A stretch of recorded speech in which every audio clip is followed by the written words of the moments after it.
Hello my bonsai buddies. Aaron Jones here from, well, it's a long sad story and I won't bore you with all the gory details, but my new website is DIYGuideas.com. DIY for do it yourself. Guideas being the combination of two words, guide and ideas. This is going to be a simple guide to the basic bonsai wiring for beginners. For the material today, we're going to be using this little Japanese larch tree. As you can see, it's a nice little tree, but we're going to attempt to give it a little more definition, make it look a lot older, and just give it more character. There's two different kinds of wire you can use: aluminum and copper. Copper wire needs to be annealed, which is a heating process that makes it more malleable and easier to wrap around the branches. You can buy it already annealed at most bonsai supplies. And the other, aluminum, which is what I prefer for a couple of different reasons. First of all, it costs less, and second, it's just easier to work with and a little easier on the tree as well. The downside of it is sometimes, being easier to wrap around the tree, you need to use a little thicker wire to get the same results as you would with copper. Aluminum wire comes in two different colors. These are both aluminum. They have the darker aged looking copper or the bright shiny new looking copper colored aluminum wire. The first thing you need to do is choose the front side of the tree. All bonsai have a front which they were intended to be viewed from. If you need help with that, check out my video, How to Make a Bonsai Tree from a Nursery Stock Tsukumo. I've got to get a better turntable. Next, choose your wire thickness and cut a piece about a third longer than what you're going to wire. Seems how you always start at the base of the trunk. I'm going to anchor that in the soil, run it up the length of the trunk, and then add about 1/3 to the length and snip.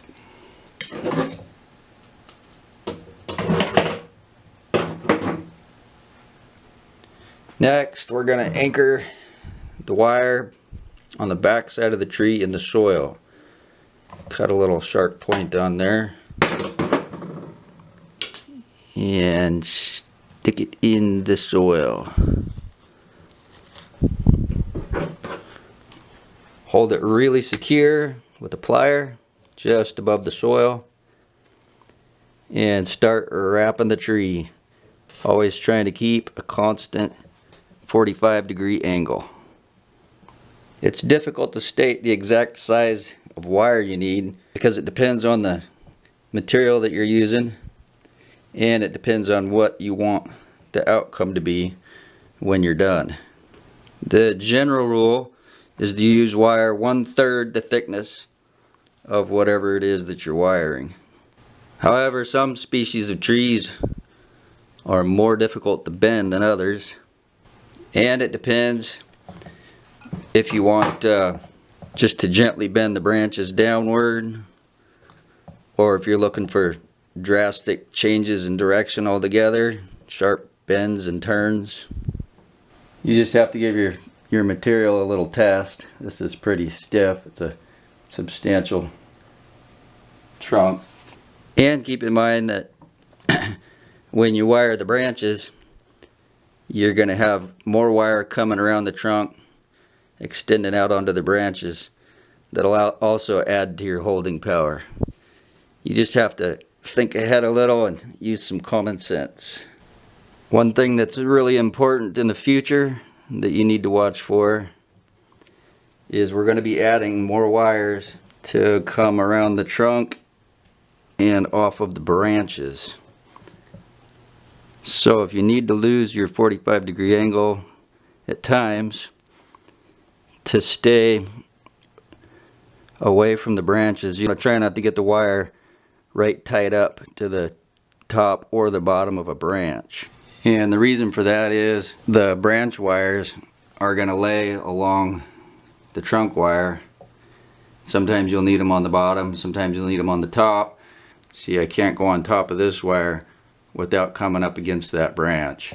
So my only option now for there is to go on the bottom to continue around. And when you've got a lot of branches to wire, you need a lot of options. So be real careful and try and keep your wires away from the branches, even if you got to lose your angle a little bit. It's best to wire trees in mid to late winter before the buds begin to show. At that time, it's the trees are more flexible. It's easier to see them without the foliage in your way, and you don't have to worry about breaking off or damaging the delicate buds for the next year. Now obviously we're quite a ways past that point with this tree, but my busy life just doesn't seem to cooperate with the opportune times of nature. But it's a smaller tree, it doesn't have too many branches and even less secondary branches, so we're just gonna go for it. As you get up near the top with a heavy wire like this, it's best to use your plier to finish the last of the wrap so as to do less damage to the bark. Always end your wires on the back side of the tree so you can't see them from your main view. Well, you can see here I came up a bit short on my wire length, and I remember now it's 1.5 times the length of the area you're wiring. I've been doing it with the whole roll in my hand for so long that I'd forgotten. It's a little easier to do it by the length when you're just getting started out. But it's not a big deal. We'll just continue on up from there with a little smaller gauge wire for the top where it's not so thick. Another way to anchor your wire is to just go down below where it ends and continue on up, wrapping around tight to it, and finish off our new top.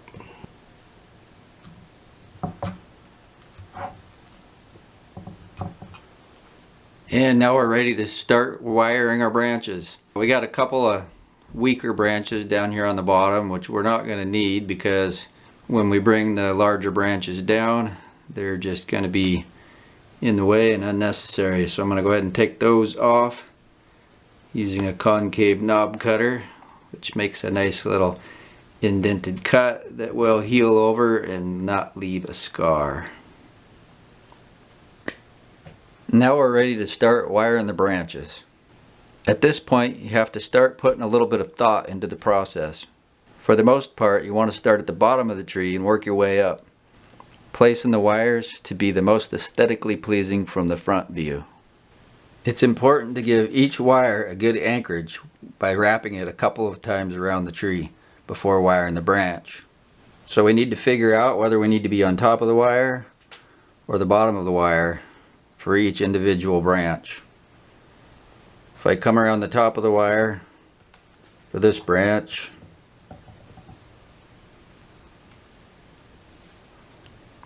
I can't get to it without crossing. Come around the bottom of the wire, and it works out perfectly. If you're working on a particularly brittle tree, it's important to always come over the top of the branch for the first bend. It makes it less likely to break it when you go to shape it. So now all we need to do is repeat the exact same process we did on the trunk, only this time we'll be following around the bottom of the wire for the first branch. Try and keep your wire nice and tight to the other one.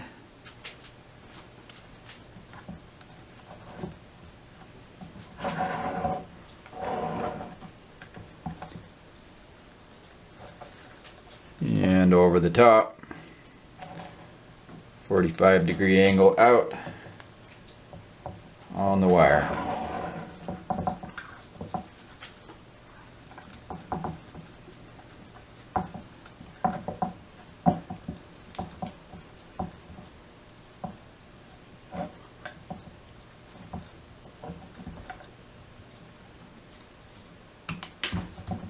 You'll notice that I'm not just pushing the wire against the branches to bend it. I'm kind of spinning the wire into a twist as I go down the branch so as not to do any damage. If your tree happens to have secondary branches off the main branch, I like to follow the biggest branch with my main wire and then use really fine wire for the secondary branches. Pinch the wire tight between your fingers as you twist the wire so as not to damage the bark. Make sure you pull all the foliage, if you happen to have it on your tree at the time, out of the way of the wire. As you work your way up the tree, you will run into little challenges that need to be resolved. Right now, to get to the next branch, I can't come up the bottom of the wire without crossing over this one. And I can't come up the top of the wire without having to go right over the top of that branch. One method you can use is to anchor one branch off of another. So right here we're going to use this branch, give it its first wrap or so.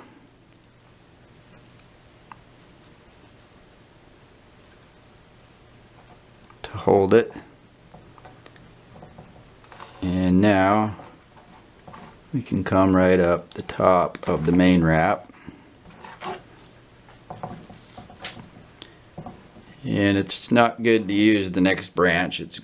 You always want to get at least a couple wraps around the tree to be able to have good anchorage for the wire. And that sets us up nicely to come right up this branch, further up the tree, a couple wraps up. Back down to our first branch where we were having the problem, and now we can finish it up.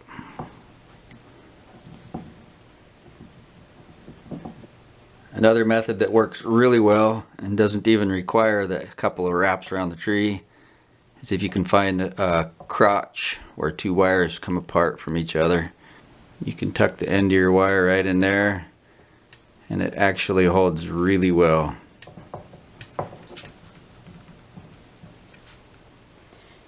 Keep working your way up until you get to the top.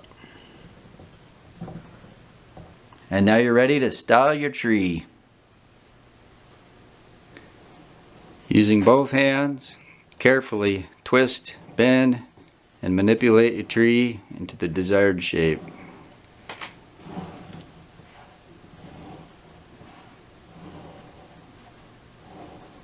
You'll want to keep a real close eye on your wires, especially during the growing season, and make sure that there's no signs of them growing into the bark.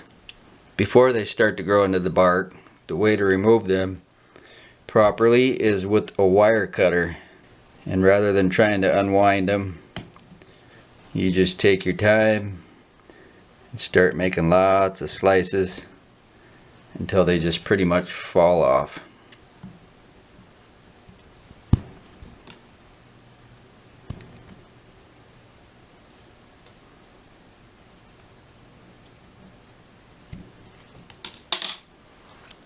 Be sure not to leave them on too long, even if it means you have to cut some off to check and rewire it again.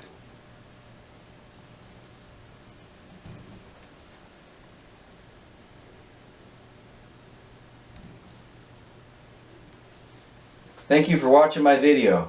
I hope you'll thumbs up, share, comment, subscribe, and hang out with me again next time. Don't forget to check out my website.